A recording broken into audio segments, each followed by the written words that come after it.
At 11, with so many Bay Area businesses forced to shut down during the pandemic, a small shop in Alameda County found a way not only to survive, but to thrive. Yeah, KPIX 5's Katie Nielsen shows us how it used the opportunity to transform itself.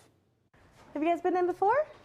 No. Oh, awesome. I'm so glad you came in. Walking into Good Common Sense Naturals in downtown Pleasanton is like entering an enchanted garden where flowers cascade from the ceilings and a sweet aroma hangs in the air. An essential oil blend that we put in literally everything. It's the vision of owner Wendy Schulte, but her journey to get here wasn't always sunshine and roses. She started her organic skincare business on Etsy in 2015, focusing mostly on bath products like balms and scrubs she made from scratch in her kitchen. She moved into a brick and mortar location on Main Street in Pleasanton, and less than a year later, the pandemic threatened to put her out of business. My immediate thing was like, okay, let's go buy alcohol and let's just go figure this out. She pivoted and started ramping up production of all natural hand sanitizers and soaps packed with essential oils.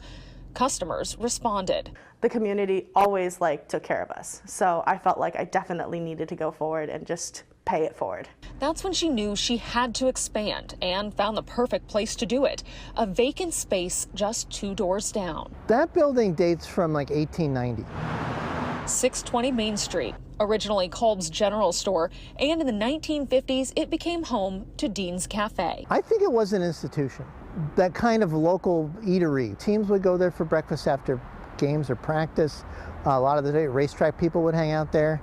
That's why it was such a leap for Wendy, not just to expand her business during the pandemic, but also take over such a beloved space. The first probably week was funny when people just open the door and come in and say, I'd like 2 cups of coffee, please. These days, the kitchen area isn't used for coffee, but instead hand making and packaging all of the products sold at the store, which to Wendy means triumph in the face of serious adversity. This was actually a dream come true.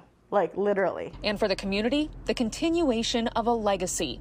Small businesses thriving in a historic building. It does feel good to see that there's still a space for that downtown. As for the Dean's Cafe sign, oh, we're going to keep it. Now I get to tell people oh, have you ever been to Dean's Cafe in downtown Pleasanton? Guess what? I own a store there. In Pleasanton, Katie Nielsen, KPIX 5. That is so inspiring. Not only seeing the community come together, but to see her be so resourceful. Pretty neat.